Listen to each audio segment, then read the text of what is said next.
नमस्कार, मैं दिव्या एक बार फिर उपस्थित हूँ कक्षा 6 रुचिरा पुस्तक का 8वां पाठ सूक्ति स्तबकः को लेकर। सूक्ति स्तबकः का मतलब होता है सुंदर वचनों का गुच्छा। स्तबक का मतलब होता है गुच्छा, तो सुंदर वचनों का, सुंदर उक्तियों का गुच्छा।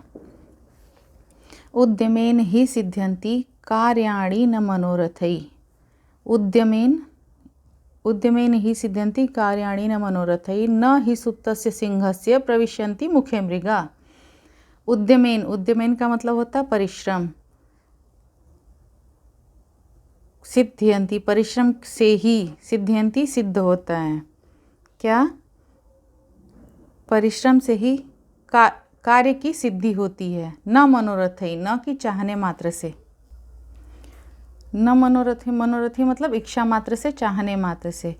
न ही सुप्तस्य सिंहस्य प्रविशन्ति मुखे मृगा। न ही नहीं सुप्तस्य सिंहस्य, जैसे सोए हुए सिंह से शेर के मुंह में अपने आप प्रविशन्ति मुखे मृगा। मृगा जो है, हिरण जो है, अपने आप प्रवेश नहीं कर पाता।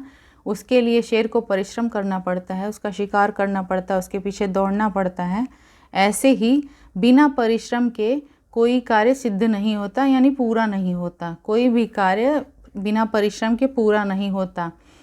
चाहने मात्र से तो बिल्कुल भी नहीं। मतलब अगर बस मन में सोचो और किसी कार्य को नहीं करो, उसके लिए परिश्रम नहीं करो, तो वो कार्य पूरा नहीं हो सकता है। तो वही बता रहे, उद्यमेन ही सिद्ध्यन्ति कार्याणि न मनोरथैः।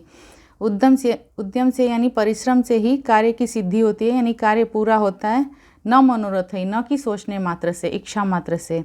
जैसे न ही सुप्तस्य सिंहस्य, जैसे सोए हुए सिंह शेर के मुंह में कोई मृग यानी हिरण पशु अपने आप प्रवेश नहीं करता। उसके लिए शेर को परिश्रम करना पड़ता है। देखिए, पुस्तके पठितः पाठः जीवने न साधितः किं भवेत तेन पाठेन जीवनो यो न सार्थकः।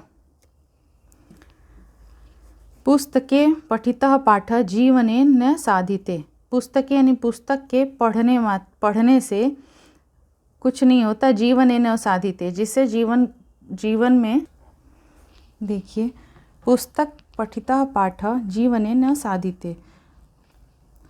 पुस्तक पढ़ने से कुछ नहीं होता जब तक उसके जीवन में उपयोग उसका न किया जाए। यानी पढ़ने मात्र से कुछ नहीं होता जब तक जीवन में उसका उपयोग, जीवने न साधिते, जीवन में उसका उपयोग नहीं किया जाए। किम भवेत तेन पाठेन जीवनो यो न सार्थकः। किम भवेत यानी क्या हुआ, तेन पाठेन उसके पढ़ने का, जीवने यो न सार्थकः जो जीवन को सार्थक न बना पाए, वैसे पाठ के पढ़ने का, वैसे पढ़ने का कोई लाभ नहीं। जो जीवन को सार्थक न कर पाए, जो जीवन में उपयोगी न हो, जो जीवन को सार्थक न कर पाए, उस ज्ञान का, उस पढ़ाई का कोई मतलब नहीं, कोई लाभ नहीं। अर्थात पुस्तक में पढ़ा हुआ, मतलब पुस्तक में पढ़ा हुआ ज्ञान अगर उपयोगी नहीं है, उसको जीवन में उपयोग नहीं किया गया, उसको नहीं अपनाया गया, तो उस पुस्तक के पढ़ने का कोई लाभ नहीं जो जीवन को सार्थक ना बना पाए। उस पढ़ाई का कोई लाभ नहीं जो जीवन को सार्थक ना बना पाए। प्रिय वाक्य प्रदानेन सर्वे तुष्यन्ति मानवा, तस्मात् प्रियम ही वक्तव्यम वचने का दरिद्रता। प्रिय वाक्य प्रदानेन, प्रिय वाक्य के बोलने से, सर्वे तुष्यन्ति मानवा, सभी मानव संतुष्ट होते हैं, यानी सबको प्रिय वाक्य अच्छा लगता है। प्रिय वाक्य प्रदानेन सर्वे तुष्यन्ति मानवा, प्रिय वाक्य सबको अच्छा लगता है, सब मानव उससे संतुष्ट होते हैं, प्रसन्न होते हैं। तस्मात् प्रियम ही वक्तव्यम, तस्मात् यानी इसलिए, तस्मात् का मतलब होता है इसलिए, प्रिय ही वक्तव्यम, प्रिय ही बोलना चाहिए। वचने का दरिद्रता, वचन में, बोलने में कैसी दरिद्रता, यानी बोलने में कोई दरिद्रता नहीं करनी चाहिए, यानी प्रिय बोलना चाहिए, किसी को बुरा और कर्कश नहीं बोलना चाहिए, क्योंकि मीठी वाणी और प्रिय वाक्य सबको अच्छा लगता है। देख लीजिए, प्रिय वाक्य हर मानव को, प्रिय वाक्य सुनना हर मानव को अच्छा लगता है। हर मनुष्य प्रिय वाक्य से संतुष्ट होते हैं, प्रसन्न होते हैं। तस्मात् ही प्रियम ही वक्तव्यम, यानी इसलिए प्रिय ही बोलना चाहिए, वचन में दरिद्रता नहीं करनी चाहिए, यानी वचन बोलने में कैसी गरीबी कैसी दरिद्रता। देखिए, गच्छन् पिपीलिको याति योजनानां शतान्यपि अगच्छन् वैनतेयो अपि पदमेकं न गच्छति।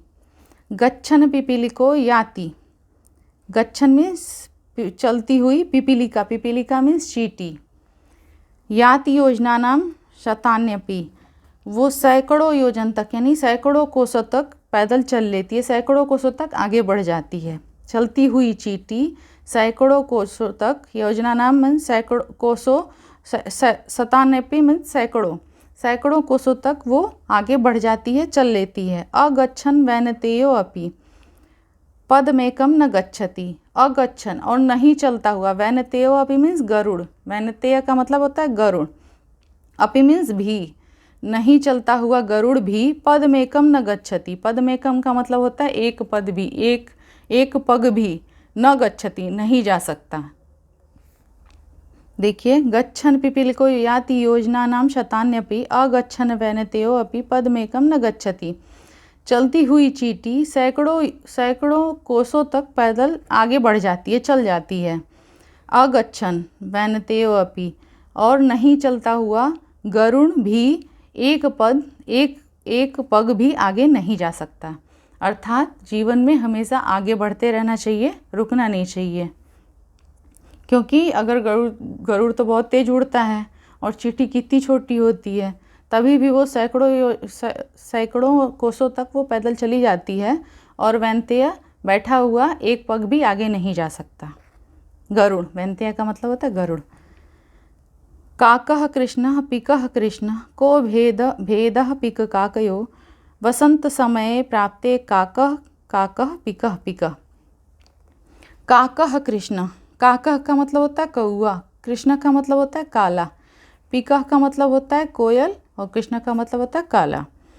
तो काका कृष्ण यानी कौआ भी काला और कोयल भी काली। को भेदो पिक काकया, यानी कौवे और कोयल में क्या भेद है।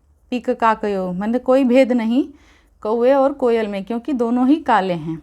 वसंत समय प्राप्ते, इन दोनों का भेद कब प्राप्त होता है? वसंत समय में, वसंत ऋतु में इन दोनों का अंतर प्राप्त होता है, क्योंकि अंतर प्राप्त होता है। काका काका, कौआ कौआ है और कोयल कोयल है। वसंत समय में क्या अंतर प्राप्त होता है कि ये कौआ है और ये कोयल है, क्योंकि कौआ जो है वो कर्कश बोलता है और कोयल जो है वसंत समय में कूकती है ना, बहुत मीठा बोलती है कोयल। तो वसंत समय में कौवे और कोयल का अंतर पता चल जाता है कि ये कौआ है और ये कोयल है। अगर वीडियो पसंद आया हो तो प्लीज़ लाइक शेयर सब्सक्राइब ज़रूर कीजिए। ये देखिए, सर्वान श्लोकान सस्वरम गायत, यानी श्लोकों का सस्वर गायन कीजिए। श्लोकांशान योजयत, यानी श्लोकों को मिलाइए, आधा इसमें है आधा इसमें है तो इनको मिलाना है। तस्मात् प्रियम ही वक्तव्यम, उसके आगे है वचने का दरिद्रता, इसको इससे मिलाना है। तस्मात् प्रियम ही वक्तव्यम, तो इसको इससे मिलाना है वचने का दरिद्रता। गच्छन् पिपीलिको याति योजनानां शतान्यपि, प्रिय वाक्य प्रदानेन सर्वे तुष्यन्ति जन्तवः, इसको इससे मिलाना है। किं भवेत तेन पाठेन जीवनो यो न सार्थकः। काकः कृष्णः पिकः कृष्ण को भेदः पिक काकयो, इसको ऐसे ऐसे करके मिलाना है जो सही है। देखिए प्रश्नों का उत्तर, यहाँ प्रश्न उत्तर है। मेरी राइटिंग तो बहुत अच्छी नहीं है लेकिन फिर भी देखिए, सर्वे जन्तवः केन तुष्यन्ति, आप लोग के समझने के लिए मैंने यहाँ लिख के बताया है, आप लोग बुक से देख के लिखिएगा। सर्वे जन्तवः केन तुष्यन्ति, सभी लोग किससे संतुष्ट होते हैं? तो सर्वे जन्तवः प्रिय वाक्य प्रदानेन तुष्यन्ति, सभी लोग प्रिय वाक्य बोलने से, प्रिय वाक्य प्रदान करने से संतुष्ट होते हैं। पिक काकयो भेदः कदा भवति, यानी कोयल और कौवे का भेद कब होता है, तो पिक काकयो भेदः वसंत समय भवति, कोयल और कौवे का भेद वसंत समय में होता है, वसंत ऋतु में। कह गच्छन योजनानां शतान्यपि याति, कह गच्छन कौन चला जाता है सैकड़ों कोशों तक, तो पिपीलिकः गच्छन योजनानां शतान्यपि याति। अस्माभिः किं वक्तव्यम्, अस्माभिः प्रिय वक्तव्यम, हमें कैसा बोलना चाहिए, तो अस्माभिः प्रियम वक्तव्यम, हमें प्रिय बोलना चाहिए। देखिए ये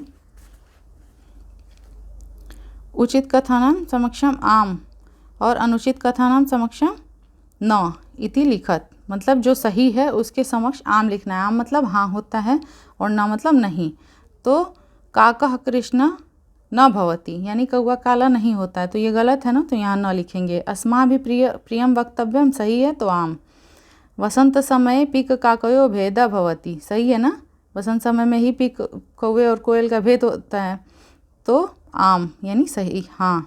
वैनतेय पशु अस्ति, वैनतेय पक्षी होता है ना कि पशु होता है, तो ये गलत है, तो यहाँ न। वचने दरिद्रता न कर्तव्या, वचन में दरिद्रता नहीं करनी चाहिए, तो ये आम यानी हाँ सही है ना। यहाँ समानार्थी शब्दों से मेल करना है, तो वचन का समानार्थी क्या होगा, वचने का कथने। वैनतेय का गरुड़ः, पुस्तके का ग्रंथे, उद्यमेन का परिश्रमेण, पिकः तो यहाँ होगा कोकिला। देखिए ये इसको मिलाना है, ये विलोम है, विलोम पद है, तो किसका विलोम कौन सा होगा, तो वहाँ उसको मिलाना है। सार्थक का होगा निरर्थकः, कृष्ण का होगा श्वेतः। विलोम का मतलब तो समझते होंगे आप लोग, शब्द का उल्टा। और समानार्थी शब्द यानी शब्द से मिलता जुलता, उससे मिलता जुलता, पर्यायवाची के जैसे समझ लीजिए। तो ये विलोम शब्द है, तो इसका उल्टा होगा अनुक्तम का उक्तम, गच्छति का आगच्छति। और जागृतस्य का मतलब, जागृतस्य का होगा सुप्तस्य। कृपया आप लोग वीडियो लाइक कीजिए, शेयर कीजिए, सब्सक्राइब कीजिए। बहुत बहुत धन्यवाद मेरा ये वीडियो देखने के लिए। कमेंट बॉक्स में कमेंट करके मुझे ज़रूर बताइए कैसा लगा। धन्यवाद।